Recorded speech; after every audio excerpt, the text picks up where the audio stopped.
Bonjour et bienvenue dans la chronique des ambitieuses, le podcast qui vous plonge dans l'aventure de femmes exceptionnelles. Je suis Carole Rochat, passionnée par le digital, le monde de l'entrepreneuriat et tout ce qui touche de près ou de loin aux histoires captivantes. J'ai à cœur de vous partager, à travers les épisodes de ce podcast, des témoignages de femmes ambitieuses qui nous raconteront leur parcours motivant et inspirant. Comment sont-elles arrivées là où elles en sont aujourd'hui ? Ont-elles eu des peurs ? Ont-elles connu des échecs ? Quelles leçons ont-elles tirées ? Quels conseils peuvent-elles nous donner pour nous aider à oser ? Ensemble, partons à la rencontre de ces héroïnes du XXIe siècle. Je vous souhaite à toutes et à tous une bonne écoute.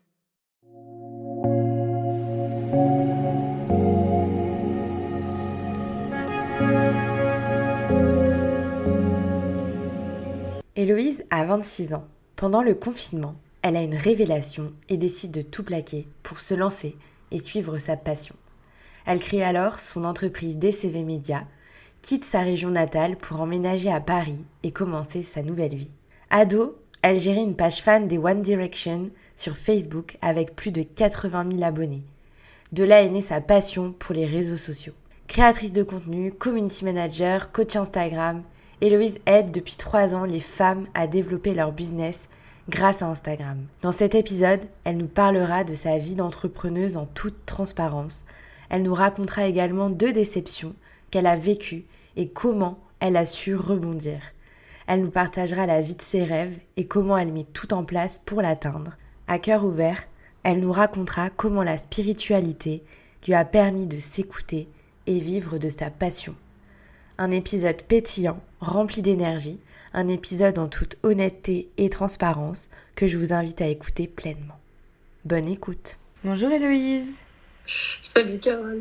Tu vas bien ?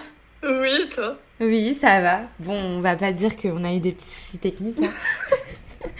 Non, en tout cas, je suis super contente de t'avoir aujourd'hui dans le podcast de la chronique des ambitieuses. Ça fait un moment que je te suis sur Instagram. Pour moi, t'étais un super exemple pour parler d'entrepreneuriat, parler de ta vision, parler de toi en tant que femme ambitieuse. Je pense que ton parcours peut inspirer de nombreuses personnes. C'est vraiment un plaisir pour moi de t'accueillir aujourd'hui. C'est un plaisir d'être là. Je te remercie encore une fois parce que vraiment, ça me touche. Tes mots me touchent aussi. Donc, merci beaucoup pour l'invitation.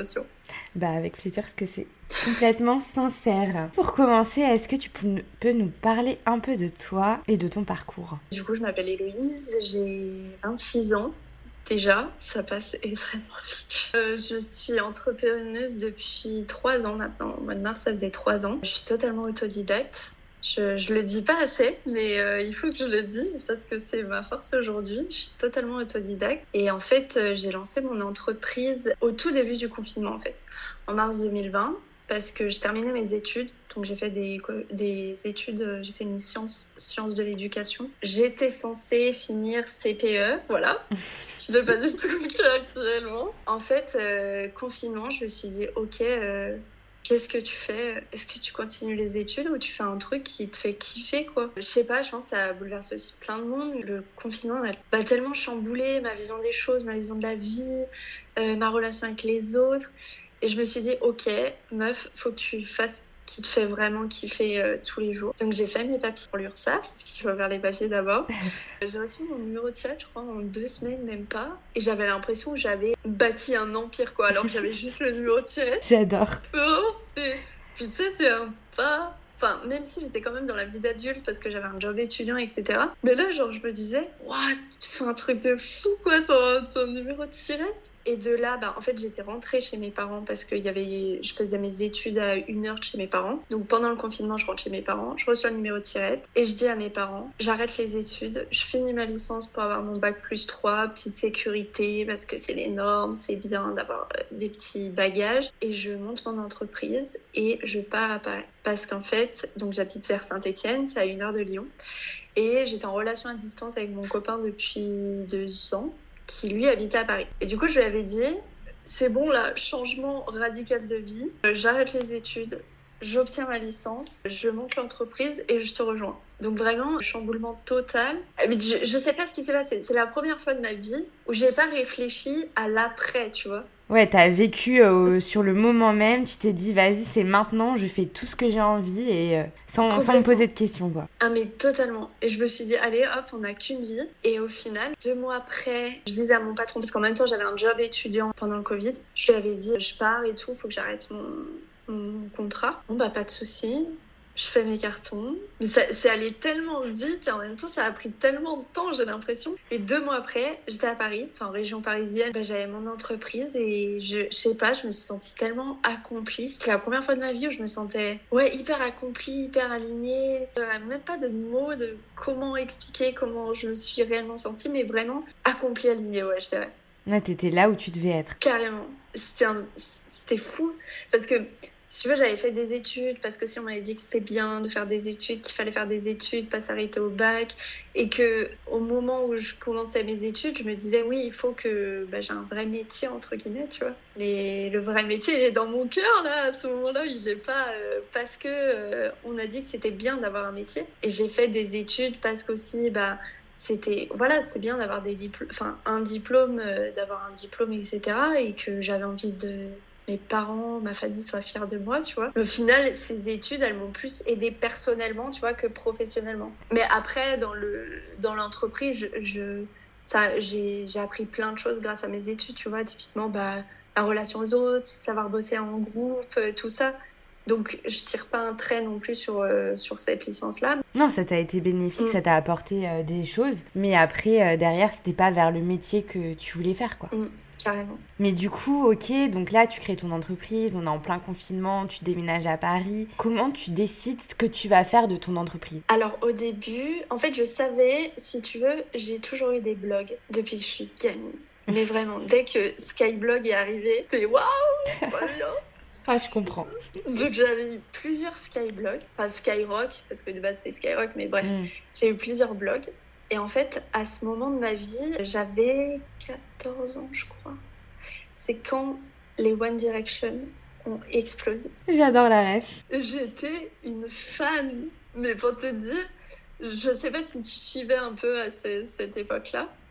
Bah franchement les One Direction c'était pas mon groupe favori mais je suivais quand même mais tu vois j'étais pas une fan tu vois. Ah moi c'était oh mon dieu rien que d'en parler tu vois ça se voit sur mon visage. Ouais t'as des étoiles dans les yeux. Mais en fait je pense aussi ça faisait longtemps j'avais 14 ans. J'avais pas eu un gros centre d'intérêt, tu vois, important qui était au centre de ma vie. Et en fait, j'étais tellement fan que j'avais créé des pages Facebook sur le groupe, des blogs, des Tumblr, parce qu'il y avait Tumblr aussi à l'époque qui avait explosé. We Heart It, l'ancien Pinterest, enfin je suis sûre que ça existe encore, mais... Ah ouais. Tu te souviens ? J'avais pas entendu ce mot-là depuis des années. Je m'en souvenais plus. Il y avait ça, et du coup, en fait, j'étais sur plein de plateformes, plus Twitter en même temps, parce qu'ils mettaient l'actu du groupe, quoi. Et en fait, moi, je relayais les actus, et j'avais créé des pages Facebook à plus de 80 000 personnes. Enfin, du coup, c'était des j'aime, je crois, à l'époque, sur Facebook. Ouais. Ouais, il me semble que ça devait être des j'aime ou des likes. Et il y avait 80 000 personnes qui suivaient les pages... sur Facebook, Twitter, toute l'actu. Donc en fait, de là, à mes 14 ans, je commençais à créer un truc. Mais ça n'existait pas concrètement, ce métier, tu vois. Il n'y avait pas ça, il n'y avait pas le développement des réseaux sociaux et tout. Là, c'était vraiment les prémices. Puis c'était aussi, tu vois, si t'étais sur les réseaux sociaux, ça voulait dire que t'étais un peu... l'informaticien, tu vois, alors que ça n'a rien à voir. Voilà, tu partageais juste ta passion. Et en fait, ça a réuni plein de gens. Carrément. Juste parce qu'on avait un centre d'intérêt commun. Ouais, c'est fou. Et j'étais une gamine de 14 ans, tu vois, c'est là où je me dis, purée, c'est fou. T'as vu l'avenir. De ouf, j'étais visionnaire. Je rentrais du collège, je me dépêchais pour aller gérer mes pages Facebook, Twitter et tout. Ça faisait vraiment partie de ma vie. Mais en fait, j'en parlais pas parce que j'assumais pas de me dire... tu sais, j'avais peur de passer un peu pour la geekos. Elle se dépêche d'aller sur Internet. Alors que c'était trop bien. C'était trop bien, tu vois. Et après, il y a eu Instagram qui est arrivé un peu plus tard quand même. Je crois que j'étais au lycée. Je me suis inscrite, je devais être au lycée, ou la fin de 3e. Et là, j'ai commencé à poster hyper régulièrement sur Instagram. Donc sur un autre compte que j'ai où je parle plus de mode. Donc là, ça s'est développé au fur et à mesure. Et je me suis dit, il faut que je fasse quelque chose, en fait, de ce que j'ai créé, quoi. Même si ça, c'est ma passion, tu vois. J'adore créer du contenu. En plus, je faisais des petites collaborations avec des marques, donc trop bien, tu vois. C'était fou à l'époque, tu vois. Tu recevais des produits gratuitement. truc complètement fou. Et tout le monde me disait, ouais, mais fais-toi payer. Mais ça n'existait pas. En plus, les influenceurs à ce moment-là, c'était pas du tout les personnes actuellement, tu vois. On n'avait pas du tout aussi la même protection. Je me suis dit, ok, maintenant j'ai les bases d'Instagram, je peux faire plein de trucs. Je sais gérer une communauté, je sais créer une communauté. Il faut que je m'en serve parce que ça peut devenir quelque chose d'hyper important. Et en fait, toutes ces années-là, je commençais à m'instruire, entre guillemets, par rapport à Instagram pour arriver en mars 2020 et dire « Ok, je veux être community manager ». Donc ça a commencé comme ça au début. Je faisais que du CM. C'est un super parcours. Et du coup, de ta passion est né ton... Ouais, en fait, tu fais ton métier passion et c'était ce pourquoi t'étais faite, clairement. Totalement. Mais inconsciemment, tu vois, parce qu'au début... J'étais une gamine de 14 ans, donc c'était des métiers qui n'existaient pas en fait. Et du coup, à cet âge-là, donc t'avais un peu honte et tout de parler de ça parce que c'était pas commun. Et tes parents, derrière, eux, ils étaient derrière toi, enfin tes proches et tout, ils te soutenaient dans cette passion. Mais ils ne savaient pas ce que je faisais sur Internet. Ah, ils savaient pas? Ils savaient pas.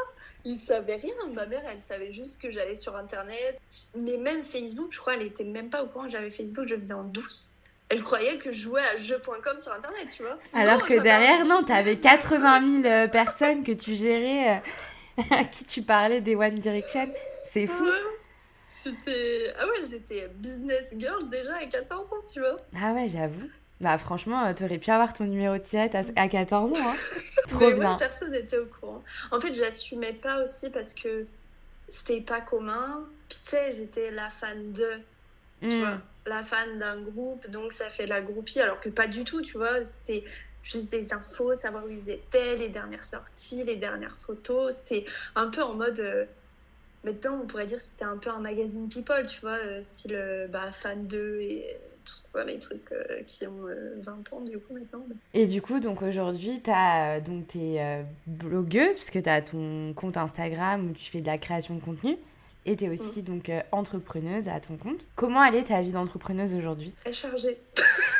Je pense que je suis en voie sur la vie que j'espère avoir, tu vois. Mais je suis qu'au commencement. Parce que 3 ans dans une vie, c'est rien, tu vois. Même une entreprise, même si j'ai de grandes ambitions, de grands projets pour DCV Media, je sais que je suis qu'au début, tu vois, de l'entrepreneuriat, de tout ce que je vais vivre, même si j'ai vécu plein de choses. Après, j'avoue, que très chargée, parce qu'aussi, je suis quelqu'un qui est très bosseuse et qui aime travailler finalement. Je compte pas mes heures de travail. Tu vois, par exemple, ce week-end, j'ai travaillé tout le week-end. Ouais, t'as du mal à t'arrêter. Ouais. Mais sans que ça m'épuise, tu vois, parce que je connais mes limites et je sais au moment où je dois me dire bon, stop, maintenant on arrête là. Tu vois, là par exemple, je sais que je suis sur de nouveaux projets, donc je suis j'ai beaucoup plus de travail parce qu'aussi j'ai envie de sortir quelque chose qui me plaît, qui plaira à mon audience, à mes futurs clients. Donc j'ai envie que tout soit, sans que ce soit perfectionniste, tu vois, parce que je ne me qualifierais pas du tout de perfectionniste. Mais j'aime prendre le temps de bien travailler pour avoir de bons résultats derrière. Oui, tu as envie que ça soit à la hauteur de toi, de ton entreprise et puis de ce qu'attend ton audience, tout simplement. Carrément. Et du coup, j'avais une petite question. Pourquoi DCV Media ? DCV Media. Alors en fait, au début, il faut savoir que le nom, je l'ai trouvé en 10 minutes. Ah ouais ? Et pourtant, je sais pas. En fait, DCV, c'est des lettres de mon nom de famille qui est Deschavannes. Okay. Tu retrouves le DCV de Deschavannes.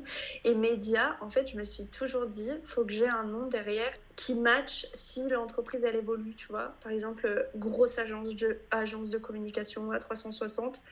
Je sais que DCV Média, ça fera pas tâche, entre guillemets, que si je m'appelais Héloïse Community Manager ou Héloïse Coach Insta. Ouais, du coup, c'est juste sécurité, tu vois. T'as vu, c'est large pour, justement, pour le futur, quoi. T'as anticipé. Carrément. Toujours. Bonne astuce. Ça fera partie des conseils que tu donneras. Tout à fait. Et du coup, aujourd'hui, en tant qu'entrepreneuse, qu'est-ce que tu fais ? Alors, donc je fais toujours un peu de community management parce que j'aime bien et je sais qu'il y a des entrepreneuses qui n'ont pas du tout le temps de créer du contenu et qu'elles préfèrent déléguer. Donc, je le fais toujours, mais je communique beaucoup moins dessus, tu vois. Depuis une bonne année, je suis passée sur le côté coaching, en fait. D'où le DCV Média, tu vois, je peux switcher à tout moment. Sécurité. Donc, j'ai switché sur la partie coaching parce que En fait, je me suis rendu compte que j'avais trop envie de transmettre tout ce que je savais. Et que si moi, j'ai réussi et que j'ai été capable de le faire, alors les autres, elles peuvent être capables de le faire et de réussir aussi. Et il y a toujours une partie de toi qui a envie d'être indépendante et qui a envie d'apprendre de soi-même. Et le fait de se faire coacher, ben, c'est pas comme si tu suivais une formation, tu vois, où tu achètes ta formation, tu es tout seul, ou parfois tu te fais un peu aider. Tandis que là, je transmets et je sais qu'après, les nanas sont totalement autonomes. Et je reste quand même tout le temps derrière pour checker un peu ce qui se passe. Mais c'est un sentiment, je trouve, pour elles, enfin, je me mets à leur place, tu sais, de fierté de te dire, yeah, je me suis fait coacher, là j'ai acquis plein de choses et je peux le faire toute seule maintenant, tu vois. Ah, Que mais je la comprends formation, totalement. je sais pas. Enfin, j'aime bien aussi, hein, j'en ai suivi des formations, mais je pense que ça correspond pas à tout le monde, tu vois. Bah écoute, moi, pour te dire, j'ai été coachée, alors pas sur la partie Instagram, etc., mais c'était juste pour m'aider à me lancer dans l'aventure 100% entrepreneuriale et me faire accompagner du coup pour quitter mon CDI, passer à 100%, et c'est clair que c'est une super aide en fait. Carrément. Je trouve que c'est bien parce que tu as un œil extérieur sur quelqu'un qui a un peu plus d'expérience que toi, sans forcément, tu vois, qui ait 10 ans d'expérience. Tu vois, tu as des nanas qui ont 1 an d'expérience, elles ont fait plein de trucs, elles ont plein de choses à t'apporter. Je sais pas, je trouve, moi j'aime trop le coaching, donc tu pourras me donner tous les arguments possibles, je vais tout acquiescer dans tous les cas. Bah encore une fois, c'est que tu fais exactement ce pourquoi tu es faite. Même si, tu vois, je trouve qu'il y a des formations qui sont hyper bien, mais encore une fois, ça va pas correspondre à toutes les personnalités. Ouais, Parce mais c'est ça, il y a que des gens qui sont plus faits pour être coachés et d'autres plus faits pour se former eux-mêmes, tu vois. Enfin, ça dépend. Et puis des fois, tu as besoin que quelqu'un soit là derrière toi pour t'encourager, pour te poser les bonnes questions. Bah, c'est à ça aussi que ça sert une coach. tout à fait. Donc ouais, toujours du CM, donc du coaching. Donc j'ai un coaching qui s'appelle Go Girl. Là, c'est vraiment, je te coach à être vraiment la boss sur Instagram pour ton business. En gros, tu m'engages pas moi, mais tu t'engages toi-même pour développer ton business grâce à Insta. Donc là, c'est un coaching sur 3 mois. On fait énormément de choses. Je vais pas te faire la liste, mais c'est énorme. Style, création d'identité visuelle, comment créer du contenu, stratégie de contenu, le profil du client idéal, comment communiquer avec lui, agrandir ta communauté, faire un audit de compte, analyser tes stats. Enfin, c'est hyper global. C'est tout ce que j'ai appris depuis toutes ces années-là, en suivi sur 3 mois et plus, parce qu'à chaque fois à la fin des coachings, j'ai l'impression qu'on me largue quand c'est fini avec ma cliente. Donc c'est la fin du monde pour moi. Je comprends. Encore. Enfin, je suis trop fière, tu vois, d'elle à la fin. Je me dis, yes, elles ont réussi, trop bien. Mais je suis toute seule.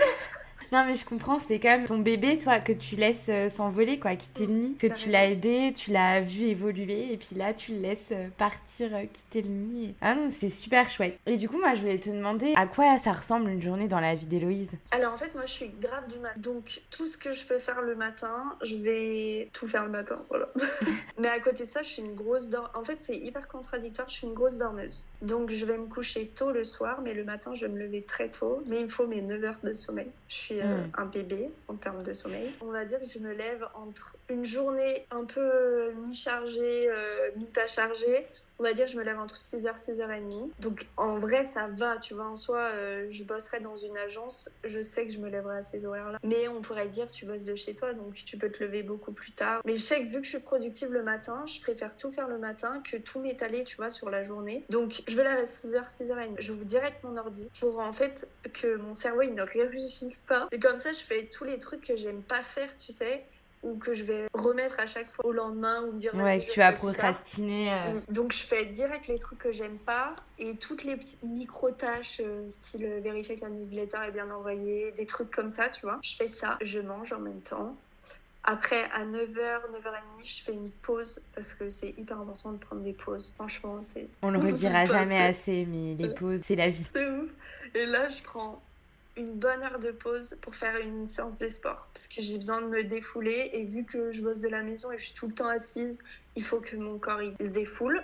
Ça, ensuite je me prépare parce que je suis un peu coquette quand même. Donc voilà, et finalement ça me fait peut-être 2 heures de bonne pause, tu vois, parce que souvent je reprends vers 11h. Et là, je vais faire souvent des missions clientes, par exemple préparer une séance de coaching pour le lendemain, créer l'identité visuelle. Avant midi, j'aime bien. À 13h, je mange. Je me garde une bonne heure de pause aussi, parce qu'après manger, la digestion, voilà. Faut un peu de temps pour reprendre. Totalement. Et après, l'après-midi, souvent, je vais faire des trucs moins réfléchis et plus créatifs, tu vois. Comme ça, je sais ce que j'ai à faire et j'ai juste à filer droit. Et souvent, en fait, ça va dépendre si je me suis levée très tôt. Je peux facilement finir ma journée à 16h, des fois 16h, 17h, comme 20h, 21h. Mais je m'étale jamais trop sur la soirée parce que j'aime pas. Sauf le week-end. J'avoue, le week-end, j'aime bien bosser le soir. Parce que tout le monde est en soirée ou dans son canapé à rien faire. Et du coup, je trouve ça motivant de se dire « Oh, moi, je fais quelque chose !» Mais sinon, les soirs en semaine, franchement, on va dire 20h, vraiment, mon ordi et mon téléphone sont éteints. Parce qu'en plus, je vis avec mon mec, donc je me vois pas lui dire écoute, j'ai des trucs à faire. Parce qu'il va me dire calme-toi quand même. Et après, ouais, la soirée, je mange, je fais ma pige, je me mets en pige, je mange, je me pose et voilà. Donc c'est pas non plus hyper chargé. Après, tu vois, il y a des jours où c'est pas du tout chargé. Je sais que je vais tout faire le matin et l'après-midi, je vais rien faire. Et du coup, c'est hyper important parce que je sais que le lendemain, je peux me permettre d'avoir une journée beaucoup plus chargée, faire plein de trucs et trouver le rythme qui me correspond. Style, le mercredi, je bosse jamais. C'est le jour des enfants, c'est le mien aussi. Je bosse quasi jamais. Ou des petites tâches, je sais pas, rédiger une newsletter, programmer un post, répondre à un mail, tu vois. Mais vraiment, le mercredi, j'ai besoin de me poser. Comme ça, je sais que jeudi, vendredi, je suis beaucoup plus active derrière et ça me fait du bien de couper. Ah, mais c'est trop bien hein, de couper en plein milieu de la semaine. Tu te Ah dis, ouais. bah là, en plus, on a vraiment la chance de pouvoir adapter notre emploi du temps. Donc, si on a envie de s'octroyer un mercredi ou tous nos mercredis ou tous nos vendredis, bah on peut. Et ça, c'est génial. Et du coup, je rebondis sur quelque chose que tu as dit. Tu dis, ouais, bah par exemple, le week-end, pendant que tout le monde est en soirée, moi, je travaille, ça m'arrive de travailler le soir et tout. Est-ce que, depuis que tu es entrepreneuse et que tu as ton entreprise, est-ce que tu as vu un changement dans ta vie perso? Oui. En fait, j'ai fait plein de sacrifices dans ma relation avec mes amis, avec ma mif, avec mon mec, même dans ma vie, enfin avec moi-même quoi finalement, parce qu'il y a un moment où tu es au centre de ton entreprise, donc il y a un moment où tu dois vivre aussi, tu vois. J'ai fait énormément de sacrifices, pas toujours facile. Alors je suis une grosse fêtarde, bon je le montre pas trop mais je suis une grosse fêtarde quand même. Mais tu vois, j'ai refusé plein de soirées pour bosser, pour avancer sur des projets. Et parfois, c'est compliqué de le faire comprendre, tu vois, aux potes et de dire, je peux pas venir à cette soirée-là parce qu'en fait, je dois taffer. Et en fait, t'as deux sortes de potes. T'as le pote qui va dire, ah ok, je comprends, t'inquiète, y a pas de souci, on se voit plus tard. Et l'autre qui va dire, ouais, tu fais chier, tu bosses tout le temps.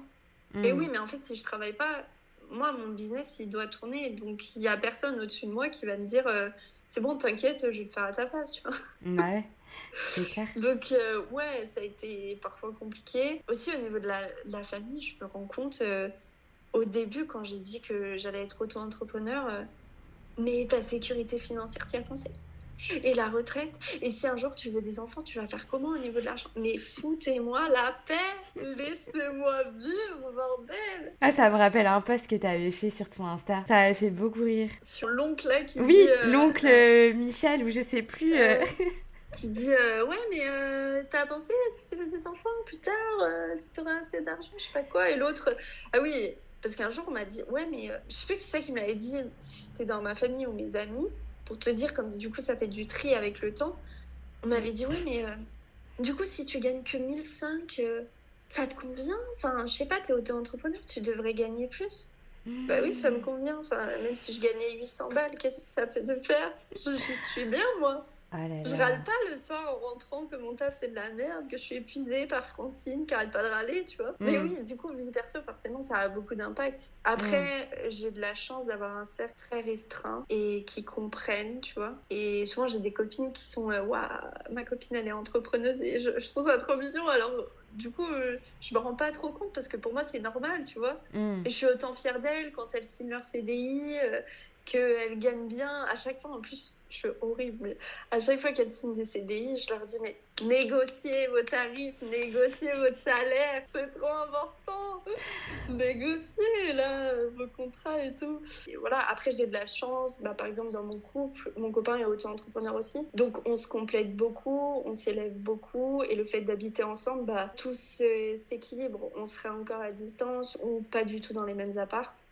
je pense que j'entretiendrai pas du tout une relation de couple, tu vois. Ouais, Parce ce que serait compliqué. pas le temps d'entretenir une relation. Même, tu vois, me faire de nouveaux amis, je trouve que déjà c'est compliqué à nos âges. En plus, expliquer que là, tu peux pas sortir là parce que tu dois travailler. Ou même en semaine, des fois, on me propose des trucs en semaine, je suis en mode, bah non, moi je me couche à 22h, demain je me lève à 6h.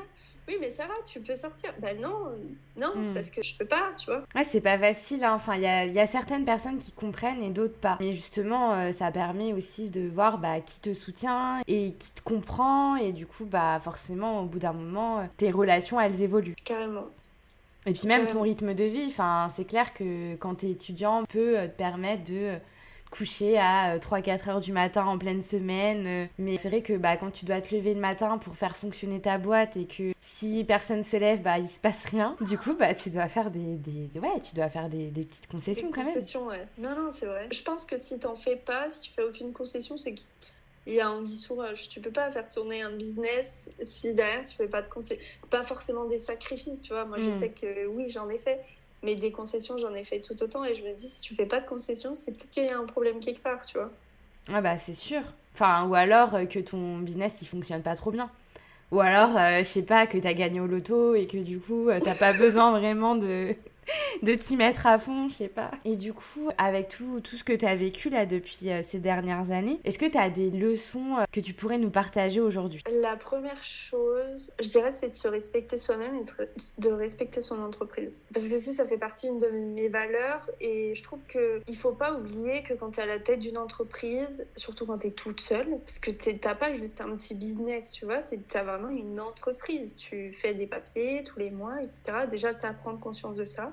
Et pas la minimiser, aussi deuxième conseil, pas minimiser ton entreprise parce que c'est une entreprise et que tu dois la faire tourner, tu dois faire du chiffre, tu dois vivre de ton entreprise. Et le deuxième, de se respecter soi et de respecter son entreprise, forcément respecter tes clients derrière, mais se protéger parce que je touche du bois. Je me suis fait avoir quelques fois, tu vois, par des clientes parce que je suis quelqu'un qui fait confiance très facilement. Je disais, moi, je te fais confiance, par exemple, pour le paiement. J'ai pas à te relancer, tu vois, tu t'es engagé avec moi, tu dois le savoir, c'est pas à moi de te relancer à chaque fois.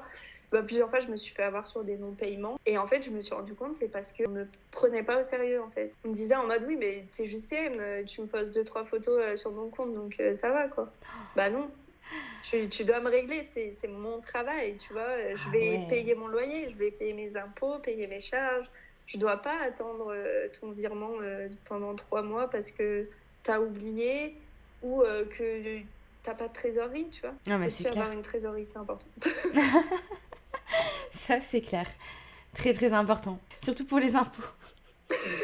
Complètement. Comment tu gères le fait d'être ta propre patronne? Je suis hyper fière. En vrai, je suis hyper fière de moi parce que je pars de rien et que je bâtis tous les jours la vie que je rêve d'avoir. Je me mets beaucoup la pression aussi parce que, aussi, tu vois, par exemple, des nanas qui sont lancées en même temps que moi, qui ont explosé. Et des fois, je me dis, merde, j'ai un train de retard encore. Qu'est-ce qui se passe?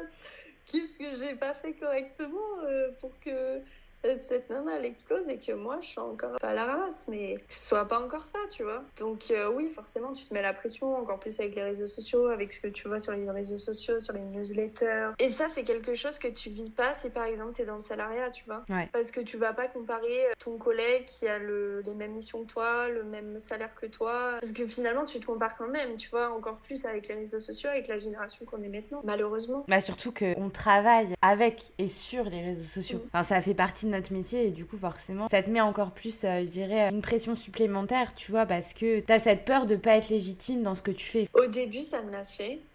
Quand je commençais à gagner mes premiers salaires, entre guillemets, on va dire, parce que je me permettais pas de mettre trop sur mon perso, tu vois. Au début, j'étais en mode, mais tu gagnes de l'argent, quoi.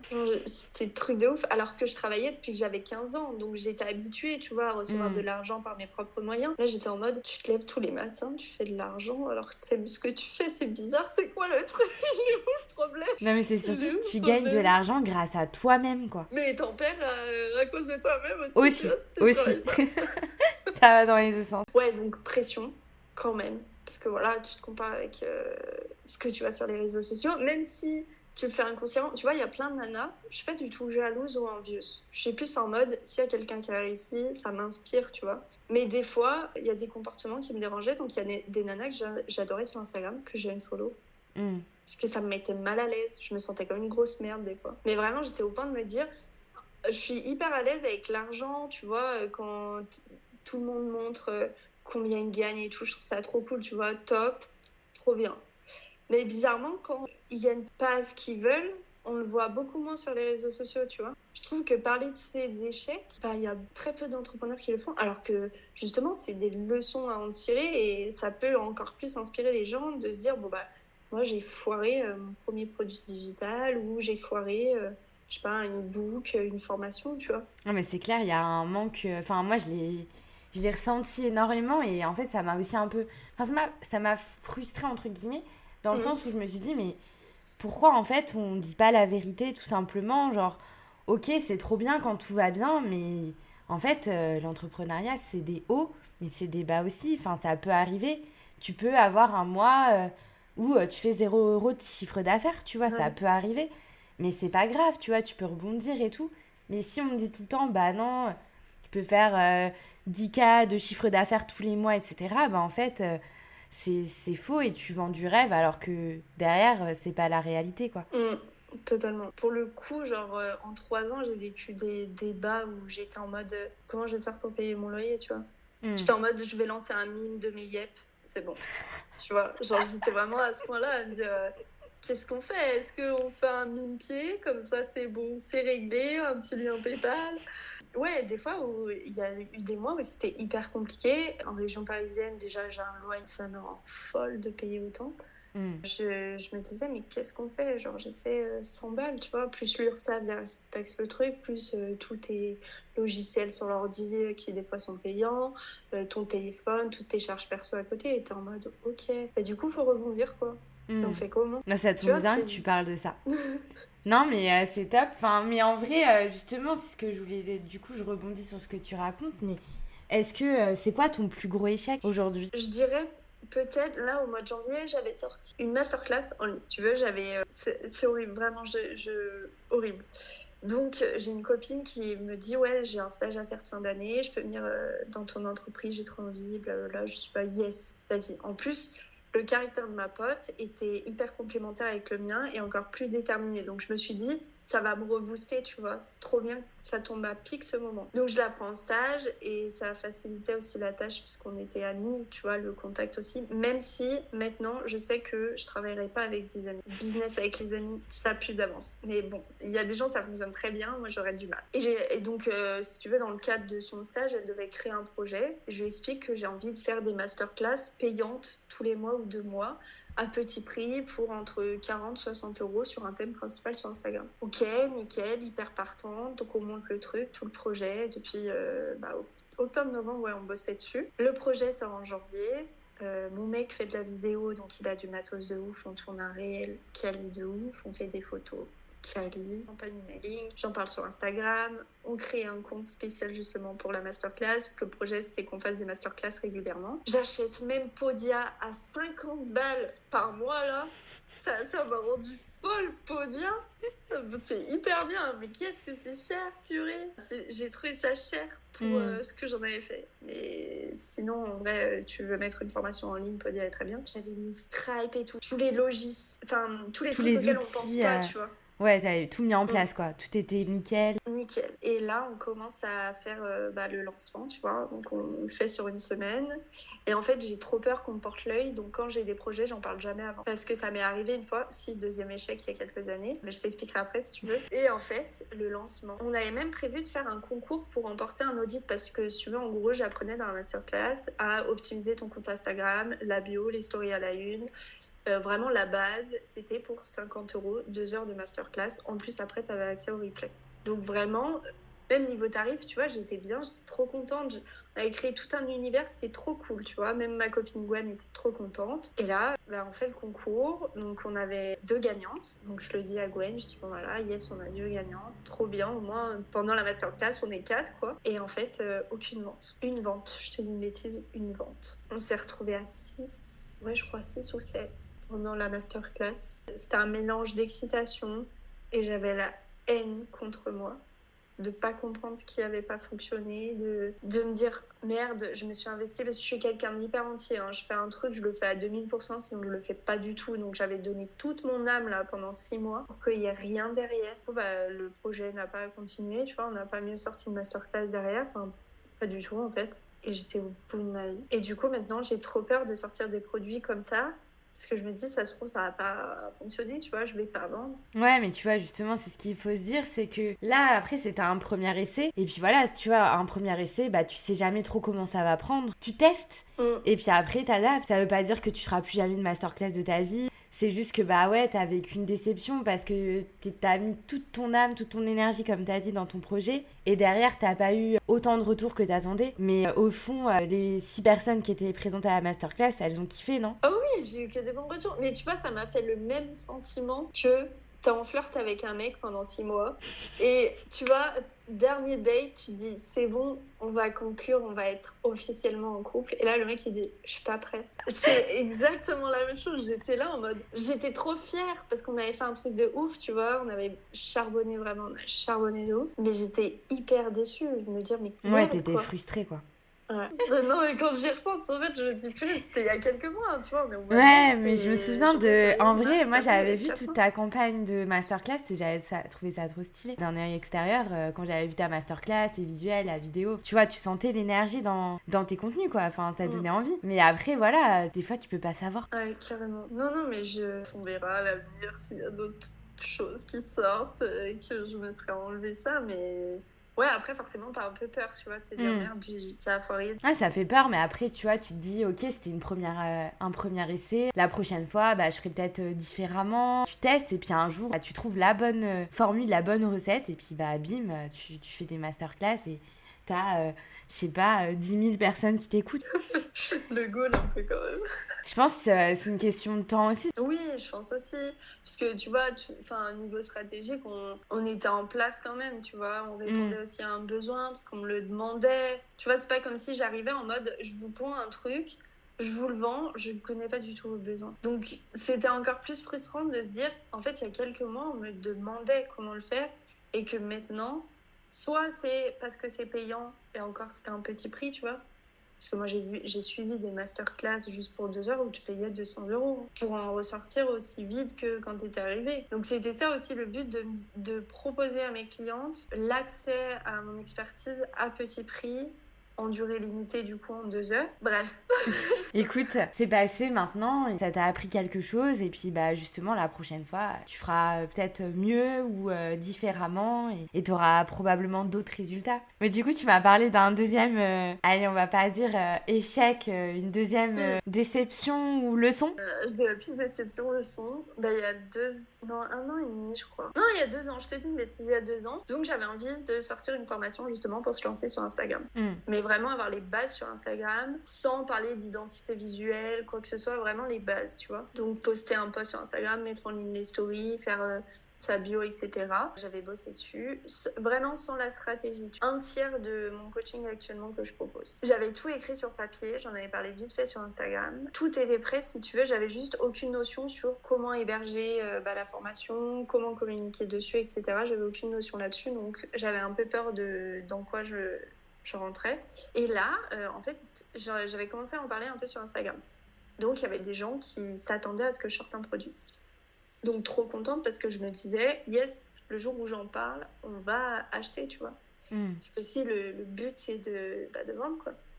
Et en fait, il y avait une personne qui me suivait un peu trop près. Et en fait, je donne facilement ma confiance, mais je suis très méfiante. Et qui communiquait très régulièrement avec moi, tu vois, par MP et tout. Et je répondais beaucoup, je lui donnais plein de conseils, tout ça. Et un jour, elle m'écrit, elle me dit, ouais, je lance un groupe pour entre entrepreneurs, si tu veux en faire partie, rejoins-nous, on pourra s'entraider, etc. Top. Moi, je dis trop bien. En plus, je suis très solitaire, donc je me suis dit, c'est le moment, tu vois, de rencontrer de nouvelles personnes. Je rentre dans le groupe, donc de discussion. Il y avait plein d'entrepreneurs. Et là, j'avais commencé sur Instagram à communiquer sur la formation. En mode, je vais sortir ça, il y aura tel module, il y aura ça vous intéresse, oui, non, blablabla. Donc vraiment, tout le monde était au courant, entre guillemets, dans les personnes qui me suivaient. Mais du coup, un peu pression, parce que tu vois, t'annonces quelque chose, donc il faut que derrière, t'assumes, tu vois. Et là, quelques jours après, je vois sur le groupe, justement, une personne dire oui, moi je vais sortir une formation, il y aura ça, ça vous intéresse? Je me retrouve comme, je te jure, genre j'étais avec mon tel, comme ça. Je commence à pleurer, mais de nerfs, je me suis dit, mais c'est une farce, c'est pas possible. Et en fait, je l'ai laissé faire, j'ai vu que la personne avait communiqué sur les réseaux, qu'elle avait sorti sa formation, etc. Je sais pas si ça a fonctionné ou quoi, mais bon, du coup, c'est mon idée. J'espère pour elle que ça a fonctionné, comme ça mon idée aura fonctionné. Je suis partie direct du groupe. En fait, je crois que je lui ai dit d'ailleurs. J'ai dit ah bah c'est bizarre. Moi aussi, il y a quelques semaines en story, j'ai évoqué ça. Les personnes qui étaient des présents dans le groupe, ah oui, mais on peut avoir les mêmes idées. Ce que je comprends. Tu peux, surtout dans les niches où on est, je comprends que si demain tu sors une formation sur Instagram, forcément ça va ressembler à une autre personne parce que c'est les mêmes choses aussi, tu vois. Ce sera juste la forme qui sera différente, comment tu vas communiquer dessus, les termes que tu vas employer, etc. Il y a plein de choses, tu vois. Tu peux parler d'un même sujet, mais de manière différente, c'est ok. Du coup, elles m'ont toutes dit ça et je dis ok, bon, moi je me casse. En plus, vous avez touché à mon ego, c'est fini. Et en fait, la formation n'est jamais sortie à cause de ça. Et j'ai dit, c'est bon, je sortirai plus rien. J'avais même dit à mes parents, ouais, je suis trop contente, je vais sortir une formation, je vais aider encore plus de nanas, ça va être trop cool pour elles, j'ai trop hâte. Tout était prêt, hein, tu vois, campagne de mail aussi, le freebie, enfin genre vraiment, tout était dans ma tête hyper ok. Et je me suis dit, ok, en fait, dès que j'en parle, dès que j'avance le truc, je me fais couiller. Et c'est pour ça que quand j'ai sorti la masterclass aussi, je voulais pas trop en parler.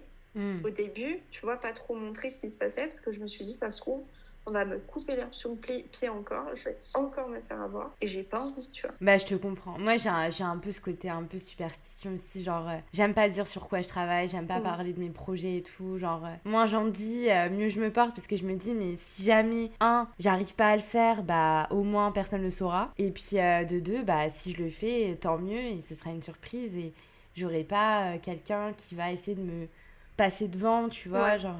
Mais c'est trop dommage que t'aies pas sorti ta formation, du coup. En vrai, vraiment, je pense que pendant 2-3 mois, parce que c'était il y a 2 ans, hein, mais j'étais au fond du trou à cause de ça, tu vois. À cause de quelqu'un qui m'avait pris mon idée, ce que je voulais faire et tout. Ah ouais, j'ai l'impression de me briser le cœur, quoi, vraiment.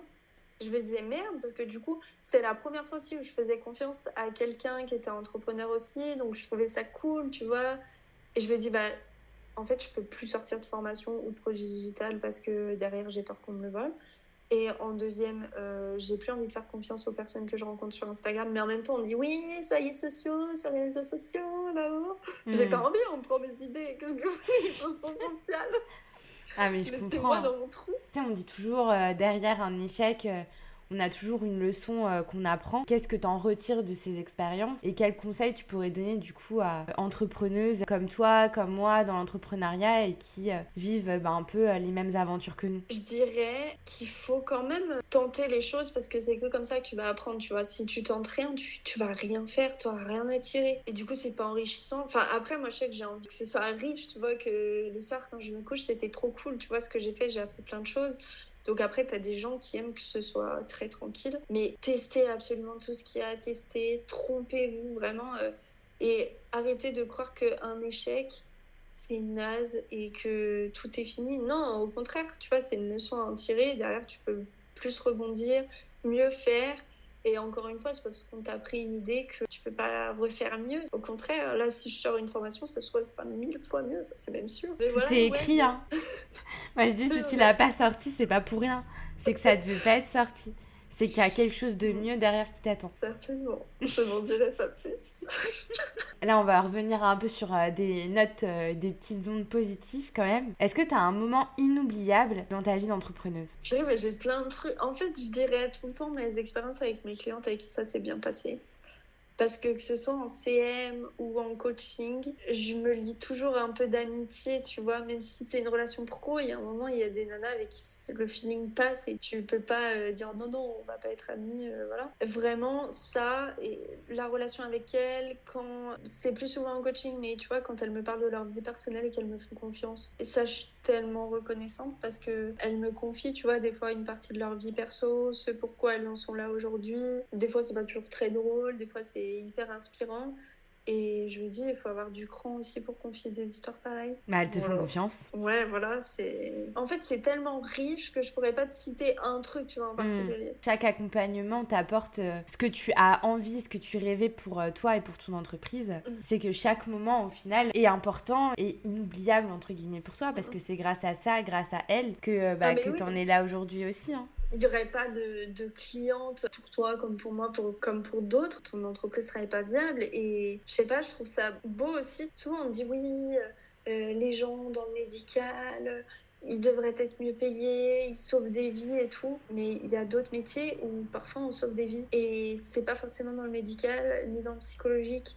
Ouais, j'ai des nanas qui m'ont écrit parce que elles devaient faire vivre leur business pour en vivre et pour survivre derrière. Et je me dis, elles ont eu le cran de me faire confiance, de se faire confiance en leur intuition pour dire je vais travailler avec elles et lancer leur business, tu vois, pour s'en sortir. Donc quelque part, oui, parfois on sauve peut-être des vies inconsciemment, tu vois. Ah bah c'est clair, hein. À travers tes coachings, t'apportes tellement de valeur ajoutée aux femmes qui font appel à toi, comme tu dis. C'est peut-être pas une vie parce que t'as pas une maladie ou peu importe, mais par contre, si c'est pour survivre et faire manger toi et ta famille, à un moment donné, c'est quand même sauver une vie. Hein. Je suis complètement d'accord avec toi. C'est très beau.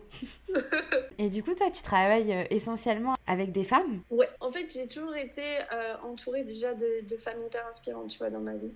Enfin, dans ma vie perso. Et en fait, par exemple, bon, c'est pas du tout les mêmes générations, mais tu vois, ma grand-mère, enfin, elle vit depuis des années avec mon grand-père, et c'est un peu la vieille génération où l'homme ramène l'argent à la maison. Enfin, ma grand-mère aussi travaillait aussi, mais tu vois, il y avait toujours de la supériorité, tu vois. En grandissant, ça m'a toujours dérangée. Je me suis toujours dit, mais en fait, pourquoi à chaque fois on doit toujours être abaissé à un homme ou à la personne qui partage notre vie alors que on est quelqu'un, quoi. Enfin voilà, j'ai pas de terme là pour finir cette phrase. Bah non, mais il faut nous remettre à notre juste valeur, quoi. On n'est pas... C'est pas parce qu'on est une femme qu'on peut pas gagner notre vie et qu'on peut pas assumer aussi un foyer. Hein. Et pareil, ma mère m'a toujours beaucoup inspirée, elle a toujours été très présente, parce que j'ai un petit frère pour mon frère et moi. Je pense que j'ai gardé ça d'elle, tu vois, aider les autres, soutenir les autres. Donc ça s'est ajouté à ma personnalité, puis à mon métier. Et après, je me suis toujours dit, mais en fait, les nanas, on est capable de faire de grandes choses, on est capable d'être des putain de businesswoman à gérer des grosses entreprises et il n'y a pas que les hommes sur Terre qui peuvent être hommes d'affaires, quoi. On peut faire de grandes choses. Écoute, parfait, et ça correspond totalement à la question que j'allais te poser. Est-ce que tu te considères comme une femme ambitieuse ? Ah ouais, une femme ambitieuse, bornée, déterminée, si tu veux. C'est le mix parfait des trois adjectifs. J'adore. Et du coup, pour toi, c'est ça, c'est ta définition de la femme ambitieuse ? Pour moi, la femme ambitieuse, je dirais que c'est quelqu'un, pas forcément qui a un business, tu vois, tu peux être ambitieuse sans forcément être entrepreneuse. C'est quelqu'un qui a une vision principale pour sa vie, qui se donne les moyens de réussir pour atteindre cette vision-là, cet objectif de vie, qui peut être professionnel comme personnel. Tu vois, tu peux demain lancer un business pour te dire je veux juste un confort dans ma vie perso plus tard. Comme je veux juste développer une grande entreprise pour plus tard avoir d'autres petites entreprises, peu importe. Mais ouais, c'est une nana qui est déterminée, qui en veut toujours, mais qui sait se faire respecter. Qui a de l'autorité quand même, qui sait se faire respecter, qui se respecte elle-même, qui arrive à lier sa vie perso et sa vie pro, qui s'oublie pas aussi. Parce qu'on a tendance à s'oublier quand on veut faire plein de choses. Ouais, je dirais que c'est ça, ouais. Écoute, c'est une très belle définition. Et du coup, t'as été inspirée par les femmes de ton entourage, mais est-ce qu'il y a quelque chose qui a fait dans ta vie que tu t'es dit je veux être cette femme ambitieuse qui réalise ses rêves, qui conquit la terre, le monde ? Déjà, j'ai toujours été un peu l'élève à l'école qui rêvait beaucoup, tu vois. À chaque fois, je rêvais, c'est hyper kitsch, mais je rêvais un peu d'être une star gamine, tu vois. Je rêvais de strass de paillettes et tout, et je me disais, non mais un jour tu chanteras, tu seras Laurie Prester, alors que je chante pas. Mais je pense que c'est un truc aussi que t'as au fond de toi pour te booster à aller de l'avant. En fait, déjà, depuis gamine, je suis Laurie dans ma chambre avec mes CD à refaire tous ses albums en chantant. Donc déjà, je m'imagine star depuis que je suis gamine. Comment dire, je me visualise, entre guillemets, à être capable de faire de grandes choses, tu vois. Mais pourtant, j'ai 6 ans et demi à ce moment-là dans ma vie. Mais Et après, c'est venu. Aussi, ce qui m'a beaucoup aidé, c'est par rapport à Instagram, par rapport aux nanas que je suivais, qui m'ont beaucoup inspirée, notamment Caroline Receveur, où je me projetais carrément dans ce qu'elle faisait, que ce soit dans ses business ou même sa vie, tu vois. Et finalement, ça a été un peu celle qui a influencé l'entrepreneuriat dans ma tête, qui a fait fleurir l'idée, me dire que je pouvais être capable de faire des choses. Et après, beaucoup Pinterest. En fait, voir des nanas faire des belles photos sur Pinterest en mode girl boss, avec leur MacBook et tout, j'étais en mode, mais moi aussi, je veux être cette nana-là. Moi aussi, je veux visualiser et être cette fille, tu vois, qui réussit. Et du coup, en fait, ouais, c'est venu tout seul à partir du moment aussi... Enfin, en fait, tout s'est déclenché pendant le Covid, justement, où je t'expliquais. Et que là, je me suis dit, ok, je peux être une entrepreneuse et une girl boss, tu vois, en gros. Et du coup, qu'est-ce que tu dirais à la Héloïse, justement, qui a 7 ans? Continue tes concerts de Laurie, s'il te plaît. Non, je dirais de pas... Ça, c'est hyper important, mais de pas croire qu'elle est bizarre parce qu'elle pense différemment, tu vois. Ou pareil, à celle qui a 14 ans, je dirais la même chose. Arrête de croire qu'on va te juger, parce que tout le monde va te juger un jour ou l'autre, quoi que tu fasses. Mais arrête de penser qu'on va te juger ou mal te voir, entre guillemets, parce que tu as des centres d'intérêt différents, parce que tu fais quelque chose de différent, tu vois. Justement, au contraire, serre-toi-en pour que ce soit ta force, quoi, ta puissance derrière. Mais bon, quand t'es jeune, t'en as pas du tout conscience, tu vois. Ouais, de s'assumer tel qu'on est, en fait. Carrément, quand t'es... Mais même, moi, c'est venu tard, hein, parce que même à la fac, je m'assumais pas tellement, tu vois. Je pense que même dans ma vie de femme, personnellement, je suis à l'aise avec moi depuis 3 ans, depuis que j'ai lancé l'entreprise, tu vois. Où je me sens pleinement accomplie, tu vois. Ouais, c'est un processus qui met du temps, mais je comprends totalement, hein. Je pense que l'entrepreneuriat, ça aide de ouf. Déjà, de base, je sais pas toi, mais... Perso, j'ai pas énormément confiance en moi, tu vois. Mais le fait de me dire que j'ai été capable de lancer une entreprise, mais j'ai un boost de motivation, tu vois, enfin de confiance, de me dire j'ai réussi quelque chose. Et je me suis rendu compte que souvent les gens qui te jugent, soit dans le pro ou le perso, c'est souvent des personnes qui sont incapables de faire un tiers de ce que tu es en train de faire. Ils sont juste dans le jugement parce que c'est la seule chose qu'ils sont capables de faire et qu'ils n'ont pas les coronesses de se dire je vais lancer mon entreprise. Ah mais c'est clair, enfin moi je me suis toujours dit à partir du moment où on te critique, c'est un reflet de ce que la personne n'arrivera pas à accomplir. Et du coup les gens c'est pareil quand on va te dire mais t'as pas peur de pas gagner ta vie ou bah en fait non, j'ai pas peur. Mais toi à ma place peut-être que t'aurais peur et du coup c'est pour ça que tu me transmets tes peurs, mais en fait, on n'en veut pas de tes peurs. Mais ouais, total, mais c'est ça. C'est ça. Parce qu'au début, quand j'avais dit, je me souviens à la fin que j'avais dit à une amie, je pense que, parce qu'on parlait après la licence qu'on ferait, et je lui avais dit, moi, je pense que je vais me mettre à mon compte. Tu vois, ça commençait à émerger un peu. Je me souviens, elle m'avait dit, ouais, mais moi, j'ai une cousine qui s'est lancée, ça fonctionne pas, ou, je sais plus, mais elle m'avait rejeté ça dessus, et j'étais en mode, oh merde, qu'est-ce que tu fais Non, faut pas que tu te lances, du coup. Mais d'un autre, je me disais, mais non, en fait, écoute ce que tu as envie de faire, tu vois. Ça, c'est hyper important, l'entourage. Encore plus quand tu es entrepreneur, je trouve que c'est tellement important. Puis t'as qu'une vie, donc à un moment, si tu le fais pas maintenant, c'est pas quand tu auras 55 balais qu'il faudra le faire, tu vois. Mais c'est clair, on est jeune, c'est le moment. Carrément. Et du coup, je voulais te demander, est-ce que tu peux me dire si tu as des rêves et des ambitions pour la suite Enfin, ce serait quoi ton plus grand rêve? Alors, j'en ai parlé d'ailleurs il y a peut-être quelques mois, tu as peut-être dû voir. J'aimerais beaucoup acheter des bureaux. Je sais pas où encore parce que actuellement c'est un peu instable la vie qu'on mène. Parce qu'en fait on reste sur Paname surtout pour le travail. Mais je sais, tu vois, que je vais pas y rester éternellement. Puis j'ai pas envie d'acheter ici. Mais j'ai envie d'acheter des bureaux. Un peu comme Noelita a fait en fait avec The Île d'Or. Donc acheter des bureaux pour que ce soit une safe place où je puisse bosser avec des entrepreneuses, graphistes, community managers, photographes, vidéastes, qu'elles puissent avoir un studio, par exemple photo, vidéo, pour faire leur contenu. Même s'il y a des créatrices de contenu, tu vois, des petites marques, admettons demain tu es une marque de bijoux, tu pourras venir au bureau pour faire ton shoot s'il faut. Quelque chose d'hyper esthétique pour que tout le monde s'y sente bien, ajoute sa patte. Un truc quand même assez spirituel parce que j'adore la spiritualité. Je suis là, copine sorcière, voilà. J'ai cette étiquette sur le crâne, un endroit où elles puissent travailler, mais un endroit aussi où on peut être safe, discuter de plein de choses. Et à côté de ça, aussi permettre à des entreprises de, par exemple, louer le bureau pour faire des événements, lancement de produits, je sais pas, soirée événements pour lancement de la marque, peu importe. Donc ça, j'aimerais beaucoup. C'est vraiment le plus gros projet pour DCV Média. D'où le fait aussi que DCV Média, tu vois, ce soit le média et pas Héloïse Community Manager, où justement, par la suite, ce sera vraiment flexible, même si je pense que le nom du bureau s'appellera pas DCV Média, mais comme ça, je suis flexible par rapport à ça. Donc ça, c'est vraiment une vision sur, on va dire, dans 10 ans. Je pense j'aurai 36 ans, je serai encore plus accomplie qu'aujourd'hui, j'aurai vécu encore plus de choses. Et je pense, enfin, j'espère, à 36 ans, j'aurai vraiment la vie stable que je veux, tu vois, pour acheter derrière. Voilà, sur le plus long terme. Après, plus court terme, qu'est-ce que j'aimerais en vrai? En fait, j'ai trop du mal, c'est un problème. Je me vois hyper loin, mais faire des objectifs à court terme, j'en suis incapable. Tu me dis dans 5 ans, tu vas être où? Je ne sais pas. Ouais, c'est dur en vrai. Hein.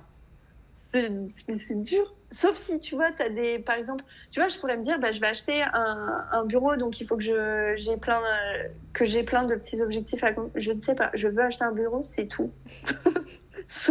Voilà. T'as déjà la base. Non, mais c'est clair, c'est pas facile hein, de se donner, de se dire, ouais, dans 5 ans, qu'est-ce que je ferai enfin... Tu serais où, toi, dans 5 ans? Moi, j'espère avoir acheté mon appart dans 5 ans, ou ma maison, mais j'en sais rien, tu vois. T'as vu, c'est dur. Mais sur le long terme, ça me gêne pas. Enfin, je sais plus. Je sais pas, peut-être par sécurité de me dire... c'est ce que j'allais dire. Peut-être que si j'y arrive pas dans 5 ans, j'y arriverai dans 10 ans, tu vois.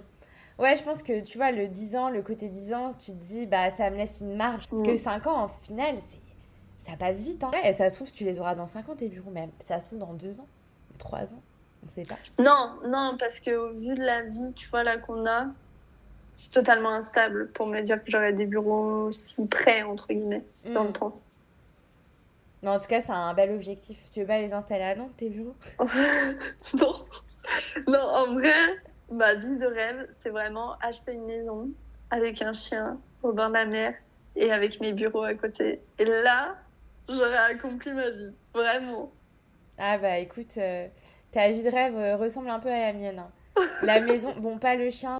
Enfin, je suis plus chat que chien. Mais voilà, bon. Mais par contre, la maison au bord de mer, ça, c'est mon rêve ultime. Et si je peux avoir, alors, soit un bureau, soit un petit café cosy à côté, alors là, ce serait parfait. J'avoue, le café, le cybercafé, là, comme dans les années 2000 où il y avait les sortes. Un petit coffee shop, là, avec des bonnes pâtisseries, des petits lattés, des thés, des chocolats chauds. Moi, ça, c'est mon kiff, tu vois. Mais en même temps, je trouve que ça te ressemble vraiment, tu vois. Merci. Ça me fait penser à un truc parce que ce que t'as dit, la copine sorcière, ça faisait exactement partie des choses dont je voulais te parler. Oh là là, tu me fais peur. Je rigole. Non, il n'y a rien de dingue. Mais je voulais te demander, parce que je sais que tu aimes la spiritualité, voilà, ça se ressent. Et du coup, je voulais te demander comment tu inclus la spiritualité dans ton business et qu'est-ce que c'est pour toi? Voilà. En fait, au début, j'en parlais pas du tout parce que je trouve que c'est hyper personnel. Tu vois, c'est comme la religion. Enfin, je suis hyper ouverte de parler plein de trucs, mais je trouve que c'est tellement personnel. C'est un peu le jardin secret. Je suis pas... Enfin, tu peux me parler sur en quoi tu crois, il n'y a aucun problème. Au contraire, je suis hyper curieuse, tu vois. Mais ma spiritualité, au début, c'était vraiment hyper perso. Et j'ai commencé à la développer vraiment pendant le confinement, en fait. Vraiment, le confinement, ça a tout chamboulé ma vie. Comment expliquer? C'est dur de mettre des mots dessus sans passer pour la grosse folle non plus. T'inquiète, il n'y a pas de jugement par ici. Mais en fait, j'ai commencé à un peu développer ma spiritualité et tout l'aspect. J'essaye de chercher les bons termes pour pas que je sois non plus pointée du doigt, mais en gros à ressentir des âmes. Genre par exemple, chez moi, je savais qu'il y avait des personnes qui se baladaient, qui n'étaient pas physiques comme toi et moi. Et en fait, pendant le confinement, j'avais commencé à ressentir tout ça. Et je pense que j'ai fait un éveil spirituel, perso et pro, tout en même temps. Et du coup, c'est pour ça que tout s'est aligné, que je me suis pas du tout posé de questions, tu vois, quand je suis partie. Et je me suis rendu compte que ça me faisait beaucoup de bien. Donc, je me suis recentrée sur ma spiritualité parce que j'avais mis plein de choses en place. Les tirages de cartes, la méditation, la visualisation, le journaling, les cristaux, le pendule, tous ces trucs de sorcière.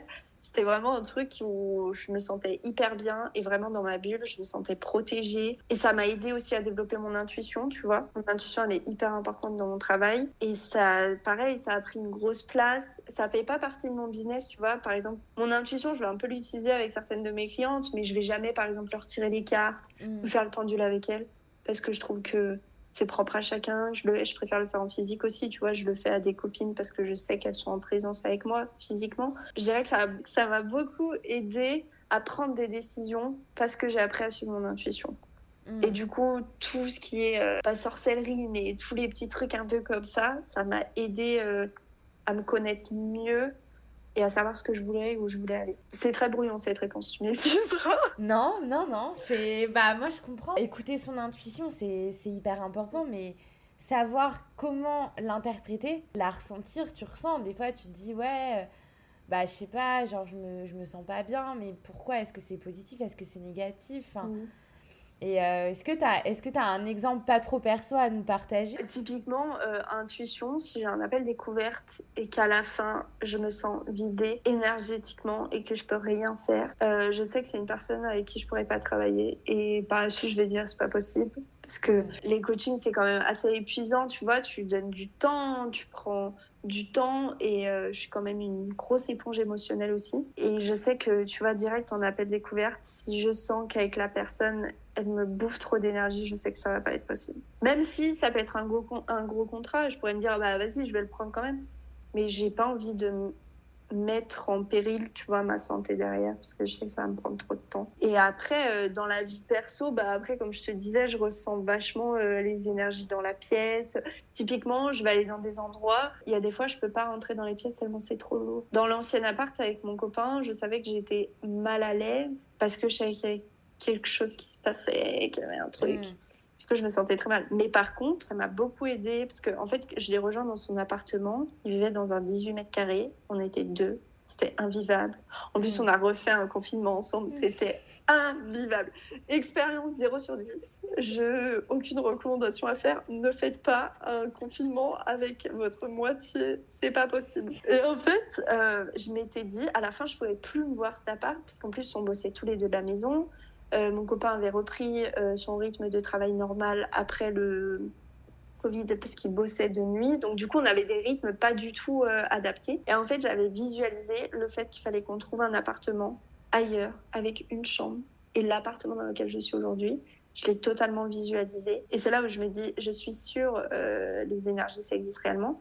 Parce que j'ai visualisé l'appartement, mais je te jure tout, du canapé à la télé, la salle de bain, comment était mis le lit, mon bureau où il était, j'ai tout visualisé ça.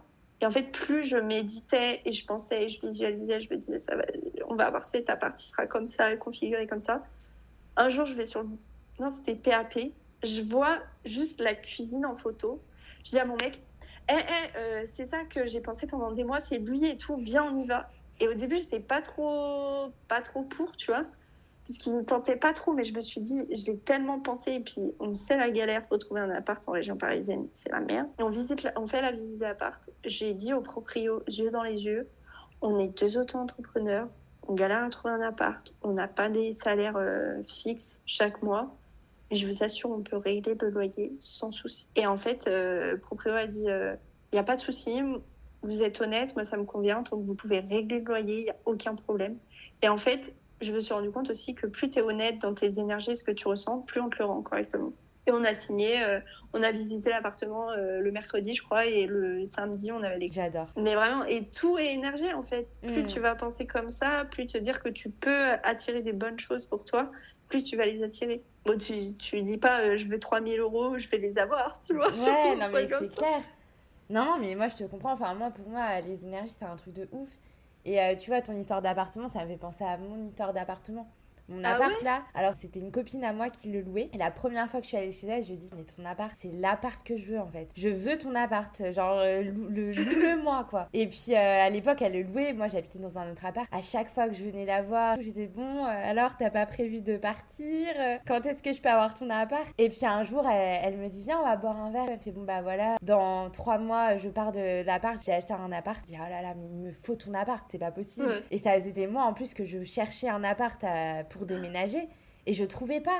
À chaque fois, il y avait un truc qui me plaisait pas. J'avais toujours son appart en tête. Je me disais, ouais, mais vu sur la nature, il est comme je veux. Enfin bref. Sauf qu'à cette époque-là, bah, je gagnais pas. Enfin, j'avais un salaire, sauf que j'étais pas à temps plein. Ouais. Donc, je gagnais pas suffisamment. Et à Nantes, tu vois, tu dois avoir 3 fois le loyer en salaire pour pouvoir Comme à Paris, donc ouais, t'inquiète.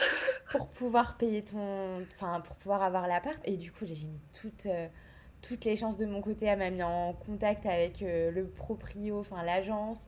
J'ai envoyé un dossier comme ça. Même s'il y avait j'ai mis des papiers qu'il fallait pas, mais je me suis dit, je vais mettre toutes les chances de mon côté. Je veux cet appart. Et je l'ai eu. Et je me suis dit, non, mais là, c'est vraiment un signe. Tout s'est déroulé parfaitement comme je l'avais imaginé. Et t'avais l'appart de Terren. Et j'avais l'appart que je voulais. C'est fou. Moi, ça m'est arrivé aussi avec le canapé. On a un canapé qui est le plus lambda possible. Et sur Pinterest, votre BFF, vraiment, j'étais tombée sur une photo d'un canapé blanc, hyper long et large, avec plein d'oreillers blancs. Enfin, un coussin, du coup, c'est un canapé. Je l'avais mis en fond d'écran et je l'avais mis sur mon moodboard, parce que j'ai un moodboard sur mon fond d'écran de téléphone. Je le voyais tous les jours et je me disais, j'aurai ce canapé, je vais avoir ce canapé, c'est sûr, j'aurai ce canapé. Aujourd'hui, j'ai le canapé devant moi. N'achetez jamais un canapé blanc, c'est tout. J'adore. Mais ouais, la manifestation, c'est hyper important. Par exemple, le journaling, j'écris tous les jours comment je me sens, ce que j'ai fait, ce que je veux dans la vie et tout. Je suis hyper reconnaissante et tout. Et au début, je me disais, c'est bizarre, j'ai l'impression d'avoir 6 ans et demi, d'écrire un journal intime. Mais en fait, c'est tellement précieux. Parce que tu peux relire ce que tu vivais à tel moment, à telle période de ta vie, et tu comprends en fait, et tu dis, ah ouais, j'ai réussi à faire ça. C'est ouf, écrivez, faites un journal intime. Ça fait longtemps que j'ai pas écrit, mais c'est vrai que pendant une période, j'écrivais tout le temps des notes. Et tu vois, genre 3 à 4 mois, même 6 mois, voire 1 an après, tu relis et tu te dis, genre, soit waouh, c'est ouf la vie que j'ai maintenant par rapport à ça, ou alors, mais purée, mais Carole, à ce moment-là de ta vie, t'étais complètement perdue, quoi. Enfin, t'étais pas du tout là où tu devais être. Enfin, tu vois, c'est ouf. Ah ouais, non, c'est trop important. Puis je trouve que c'est, tu vois, c'est comme les photos. Bon, alors moi, je suis une team vieille, mais j'ai plein de photos que je développe pour garder. Mais juste garder, parce que je me dis dans le téléphone, tout se perd de toute façon. Mais tu vois, des fois, j'ai une grosse boîte à souvenirs avec plein de photos et je reprends et tous les photos avec les dates, les lieux, et je me dis, purée, ouais, on a fait ça et tout, ça c'était trop bien, j'ai trop de bons souvenirs.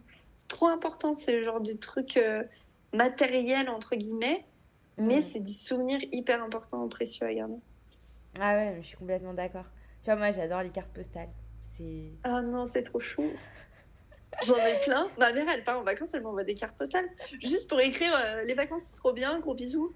Ah ouais, j'ai des cartes postales de tel endroit avec ma maman, tu vois. Non, mais vraiment. Et moi, j'avais même un rituel, c'est qu'à chaque fois que j'allais dans un pays, je m'auto-envoyais une carte postale. Ah ouais? Tu vois, pour me rappeler, genre, je m'écrivais des souvenirs de mon voyage.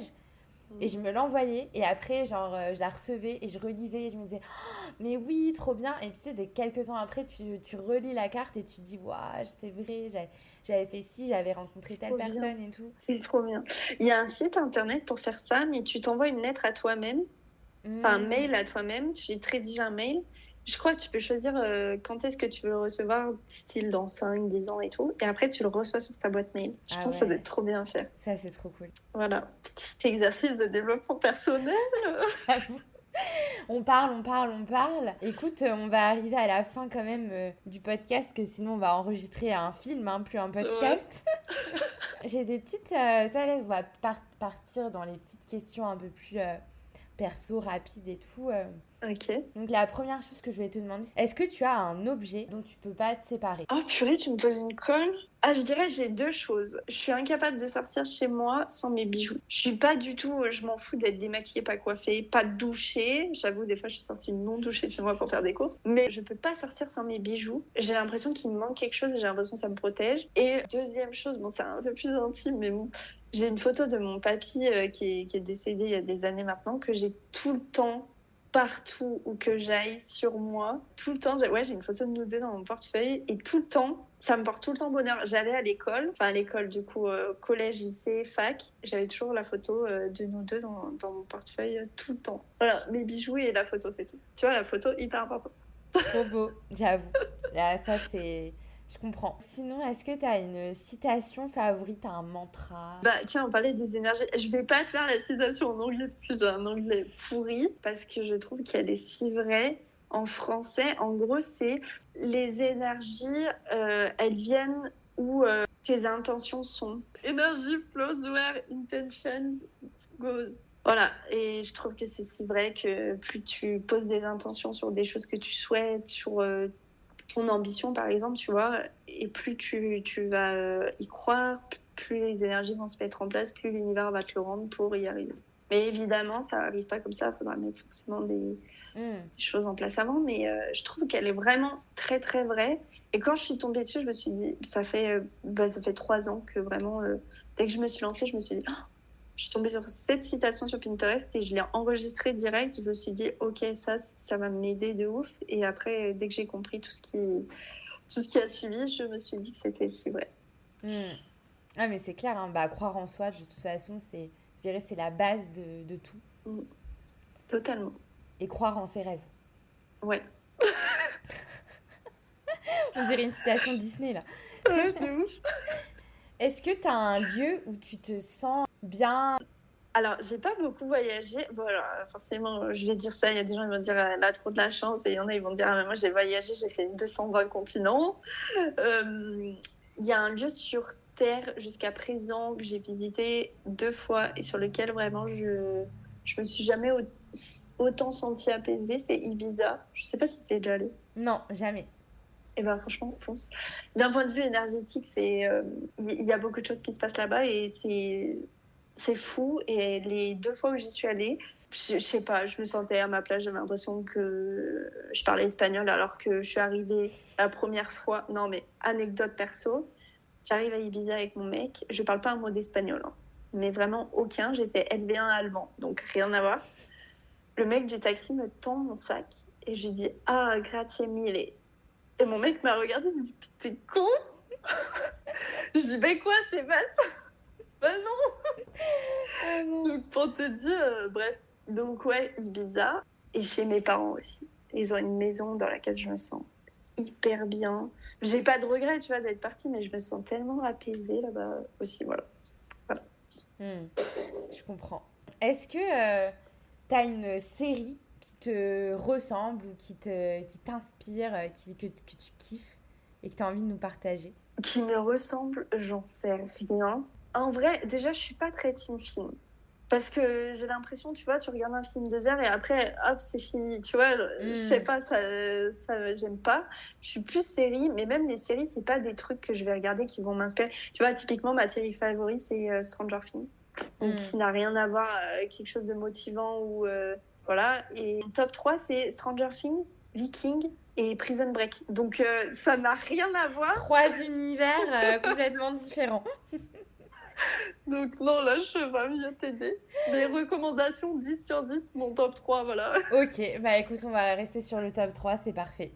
Merci. Bah écoute, dernière question. Est-ce que tu as une femme qui t'inspire? Oh, mais tu me poses des cols! Je dirais les femmes qui font partie de ma vie personnelle, que ce soit ma mère, ma grand-mère, mes tantes, mes amies, vraiment dans mon cercle perso, elles ont toutes quelque chose d'inspirant. Ouais, elles ont toutes quelque chose d'inspirant dans ma vie perso.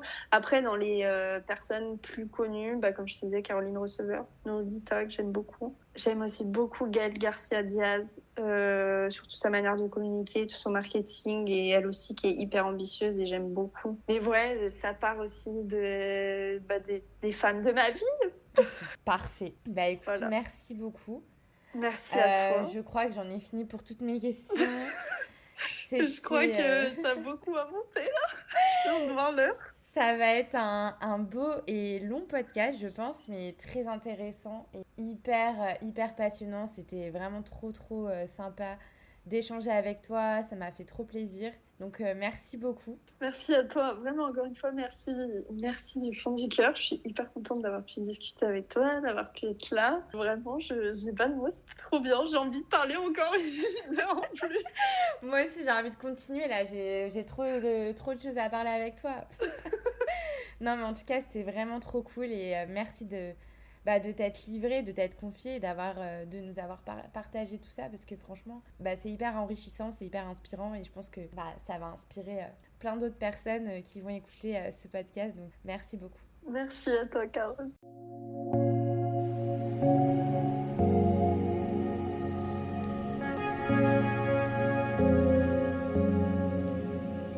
Merci à tous pour votre écoute du podcast de la Chronique des Ambitieuses. N'hésitez pas à me faire des retours sur le podcast, le noter sur les plateformes ou encore me suivre sur le compte Instagram La Chronique des Ambitieuses. Un grand merci à tous pour le soutien que j'ai reçu et on se retrouve très bientôt dans un nouvel épisode.